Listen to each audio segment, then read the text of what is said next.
It was a big dilemma when I got offered that job. And it's not just to be a spokesperson or be staying involved in communications, but also if you want to leave and go to a university or whatever, belong to a think tank. Anything you do outside of you have to start questioning, and I spoke to a lot of people, and a friend of mine called David Makovsky, he was a diplomatic reporter for the Jerusalem Post, and now he's working at a think tank in Washington. He told me you can do it once. And that was sort of like the unwritten rule. You can cross the line once and come back. The minute you go again, and also a lot of journalists end up working for politicians as well. Speechwriters and PR people and spokespeople started their careers as journalism. To go back after you've done that, it taints you. It does taint you. I've made a point never to report about the ADL since I left it 3 years ago. I don't know if that's right or not, and if it crosses my desk, I would hand it to my news editor or someone else. If you get involved in a career in journalism, how long are you going to be a journalist? And do you have to be a journalist forever? And we're living longer, and everybody's talking about second careers. So, you have to find, and what is a journalist even? Is it a blogger? Is that a journalist? And can you have an opinion as a journalist? These are all fascinating questions.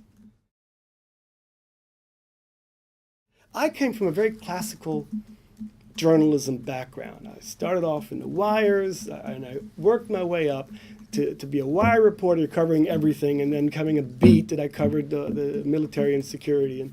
And I wrote everything from hard news stories to features, to analysis, to magazine stories. I don't know if that's the future that you're going to face when you go out there. It may be different now. Maybe, you'd be working for, I work for newspapers as well. You have a print edition. I have a friend who today in Israel launched a brand new news site. His name is David Horowitz. He used to be the editor of the Jerusalem Post. And today he launched a news site called The Times of Israel.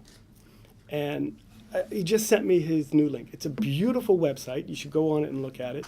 And its objective is to compete with the two other English dailies of Israel and to be the place where people want to know in English about what's going on in Israel or about Jews. They would go to him. He doesn't plan to print anything. It's just going to be an internet-based news site with pictures and such. So that's a new form of journalism that's taking place right now. Nonprofit is a model that my organization came up with 10 years ago. Maybe they were a little bit before their time when it happened.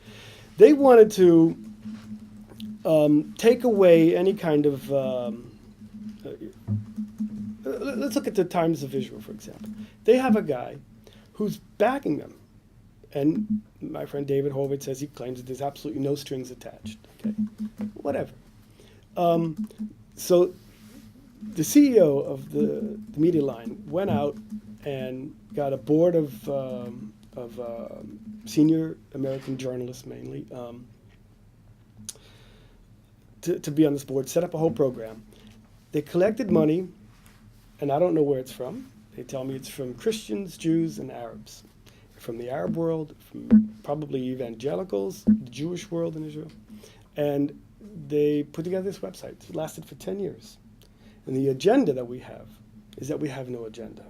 The agenda that we are independent.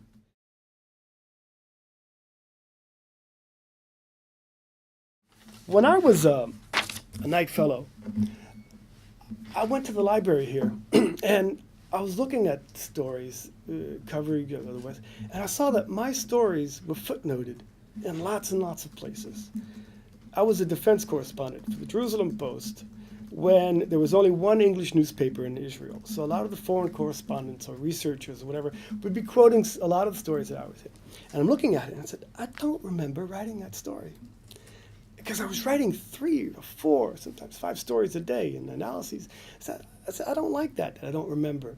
So while I was here, I took a lot of classes in Islamic law and in military history, and I played polo for the polo team here. There's a lot of sports. We have a good time. We had a good time. And my project was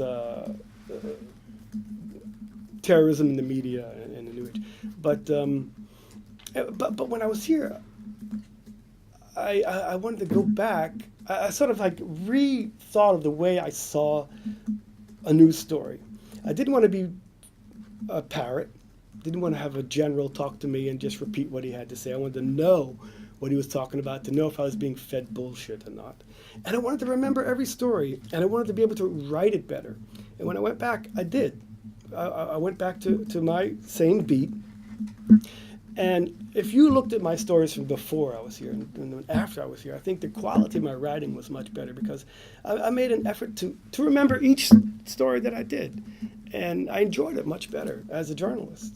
You know, and I didn't just want to knock out the copy, but I wanted to have it mean, you know, be poetic.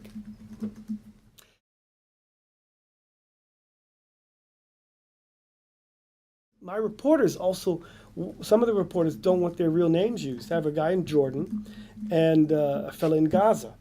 And they don't want their real name used on certain stories because some of them appear in the Jerusalem Post. And they didn't want to have their name appear in the Jerusalem Post because that would, oh, you're in touch with the Jews. You're feeding stories to the Zionist entity, then that's not good. So we have to put a different name for them. Are readers told that? Are readers told that? No. You think it should be? Yeah. The name of this reporter is changed? Sure. For fear of retribution? I'll bring that up. You know how in certain news organizations they write by our correspondent or something like that. They don't give the name, the byline, but they just write by our reporter or whatever. Isn't that an option as opposed to just using a fake name? Sometimes we would put the MediaLine staff. I think a lot of newspapers would do that. If I remember at the Jerusalem Post, see if I can come up with a few examples. When you get something in Israel, there's censorship. But sometimes the story was so important, you wanted to get it out there anyway. And there are various ways to do it. And if it wasn't one that would really affect the security of the state and you felt like it had to be out there, the paper would put it out, and the editor would agree to put it out with no name. So nobody got in trouble for it except for the editor. But that's sometimes that happens.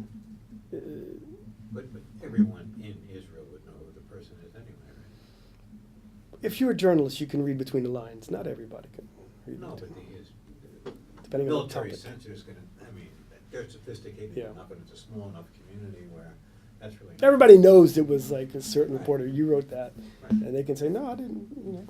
I got it from someone else." Yeah, that's just a wink and a nod, and we'll go on to tomorrow's work. Right.